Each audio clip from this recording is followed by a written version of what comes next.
How you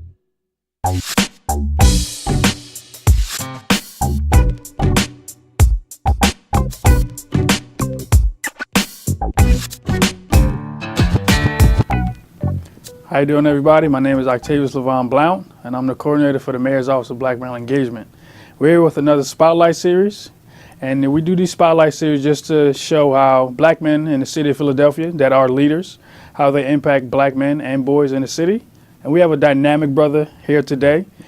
He's going to introduce himself. We're going to talk about what he does, how he impacts black men and boys, and also what piece of advice he can give young black men in this city. So, Miles, if you can tell me a little bit about yourself, not the hat that you wear as far as work, Okay. but as a man, Sure. and as a, I don't know if you're a father or a husband, Yeah. but in that space, could you tell me what kind of man you are and what people would say about you? Thank you. So I appreciate you positioning that way. Full-time job. I am the president and CEO of Education Works. But more importantly, what sort of makes me me is that I'm born and raised in the city of Philadelphia. Okay. My mom, born and raised in this city. And when you look across our great city, it's a city of neighborhoods, and that can be good and be bad at times. Yeah. My family overwhelmingly on my mom's side is from West Philadelphia. Okay. My dad's side is from South Philadelphia. In each neighborhood, there are many stories to tell within those neighborhoods. Yeah. I grew up most of my life in the Northwest. So I have this view of our city from all these different communities and places. And I know for certain it's impacted who I am and how I grew up and some of the values that I have. Okay. I think if you were to talk to people about who I am and what I'm about, I think my friends would tell you I'm pretty consistent, even though I have matured through the years, because I know I needed some maturing when I was younger. I think they would say pretty consistently I'm the same person, more mature, but the same person. I value friendships greatly. I don't take the word friend or comrade lightly. It means a lot to me. And I do feel like I owe people things. And I don't mean that in a negative way. I've come into a place where, one, I have to take care of myself. I have to make sure I'm healthy, that I have a certain level of agency, that I'm grounded. And from that position and from that place, I do believe I owe people. Because it's those individuals, those people who surround me, who make me me. Yeah.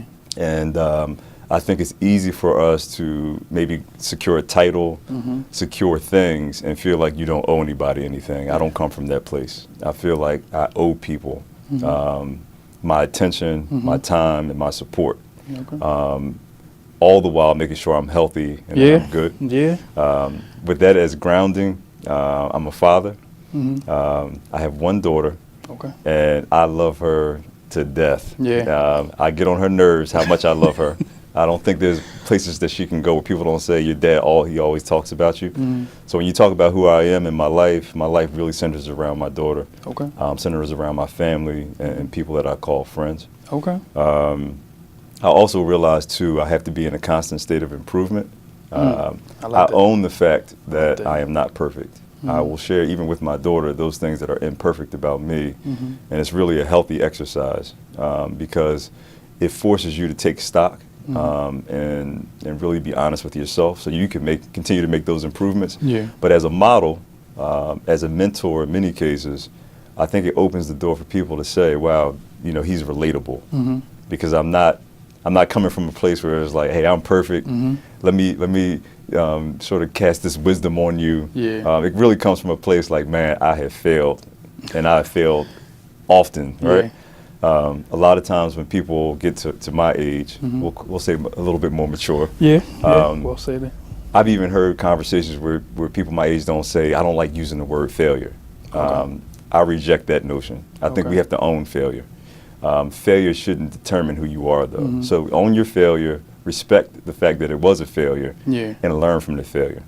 Related to that, I'm not a big believer in people saying I have no regrets. I have a ton of regrets. But from those regrets, I've learned and I think repositioned myself and made some improvements. Okay. Now I'm glad that you said you kind of did delve into the last question, and I like that. Sure. But as the CEO, president of Education Works, could you tell me a little bit about Education Works and your role? Sure. If that's possible. So Education Works, at its core, we're the largest provider of out-of-school time services for young people, kindergarten to 12th grade. Okay. So what happens with young people from 3 p.m. to 6 p.m. During the school year, and then what happens programming-wise during the summer months. Okay. So we provide that service across Philadelphia. We also have schools that we support in Camden, New Jersey. Okay. What's important to us is that we move this conversation from solely a safe place to be for black and brown kids and kids that don't have resources to what are we doing with that time beyond safe place. Okay. Unfortunately, when you get into city limits, everybody wants to have the safe place conversation, but nobody wants to have the competition conversation. Nobody wants to have the enrichment conversation. So we assume safe. We know that safe is a requirement, but we push that conversation a little bit more. How do we take this as part of the extended school day and offer experiences that have young people find their passion in life? So with that said, our focus is STEAM programming, entrepreneurialism, and actually mindfulness, building agency in a healthy young person so they can be them at 100%, no matter what they choose to do. The other programs within our, under our umbrella, we have a program called Power Core PHL for returning citizens.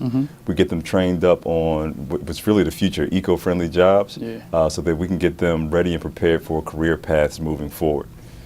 So we have that. We do that work in partnership with the City of Philadelphia. Okay. We also have programs for pregnant and parenting teens. The idea that just because you have a early pregnancy, it does not mean that you can't participate in the education process and thus identify a career. If you look at the stats for young people who are parenting in early ages, they typically don't graduate or graduate on time. So we want to set this program up in a way that they can finish on time, the education remains a focus, and they can get squared away on a career path. And we have other programming as well. Restorative Action Centers is our response to in-school suspension. So this idea that black and brown kids are constantly suspended, constantly expelled, and then that feeds right into a prison pipeline. What we would like to do is sort of unpack the event, have those young people build some agency and some thoughtfulness before they react or respond in a negative way that leads them into that cycle of suspension and expulsion. We do a couple other things too, but that's Education Works in a nutshell. Okay.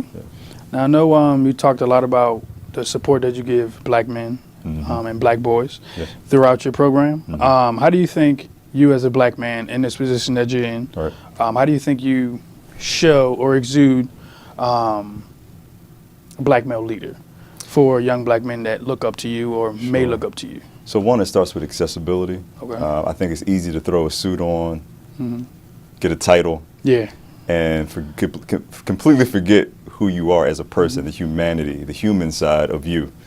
So a focus for me is that regardless of the apparel, regardless of the title, how do I make time for people who going through the same things I've gone through, who look like I look. A lot of times we just get caught up in the title and the work associated with the title and not necessarily the human exchange that should happen. So for me, the way I make myself available is to truly be available. So it's not uncommon for people to reach out to me via email or call or just walk up and say, hey, I saw you somewhere, really want to sit down and talk. To actually make time, maybe have coffee, maybe have lunch with that person and make yourself available even if your schedule is incredibly busy. To me, there's a difference between busy work and the actual work. To me, those one-on-one conversations, even taking 5 minutes while you're trying to get to the next place is a game changer for some people. And it's not that I'm special necessarily or that like I'm Yoda and I have this incredible wisdom. Man, people, they want to have exchanges with people they feel like are relatable and can understand where they're coming from and possibly have some insights on how to get to the next place. I know for me, that was lacking for me. And I don't know if it was my inability to connect with that person or maybe be brave enough to ask, or if it just wasn't people making themselves available to me. I just know it wasn't there for me. It wasn't accessible. So in my mind, accessibility means everything. and not to walk blindly like through these streets from one Yeah. meeting to the next. Sometimes you got to seek it out. You see a young person that reminds you of you when you were younger. What does it take just to take a minute and say, hey, if you ever need anything, just let me know. You know, not that it's the hard. small things. Yeah. So that's how I try to sort of carry the position. That's how I try to carry myself as a person Yeah. and try to make that time. Okay. Now, like that you said, we've talked multiple times via, like you said, getting coffee, Yeah. getting some advice from someone older than you. See, I didn't lie. Yeah, that's true. You didn't lie. But you also gotta, when I look at conversations that we've had, it built me up and it energized me as well. Appreciate that. What 3 pieces of advice? Because I know you gave me some, a few. You said fail on fire, and I know that's one that you talked about, especially with regrets and everything. Right. What 3 pieces of advice could you add to fail on fire Sure. to young black men? You know, it's interesting. There's a few things, and I continue to learn too. I was recently watching a piece that Jay-Z did not too long ago. And he said, you really have to be careful with who you surround yourself with. And after you've been selective of who you surround yourself with, there's still individuals who will engage you that will put their fears on you, right? So how many times have you heard as a professional, hey, don't do that because I tried it and it doesn't work? Multiple times. Right. It doesn't work for you. It doesn't mean it's not going to work for me. We're Yeah. different people. And what you'll find is even after you've gone through the selection process and filtering what you feel like are healthy people to be in your circle, even within that, there are people who will project their fears and their failures on you. Yeah. I think everybody has to be really careful not to let people project their fears and failure on them and base their decisions on what they feel and what they know they can be successful in. So that's one. Okay. The other thing is don't walk through life just walking through life. I tell young people all the time, be collectors of the moment. Even when it's something that's hard, something that shows as a failure, take note, pay attention, be engaged. Don't just breeze through it. Don't be on your phone texting through it. Yeah. You know, and you and I talked about this, right? So I have a daughter who is extremely young. We went to a concert together, right? I take her to the concert. There's a hip hop artist we both like.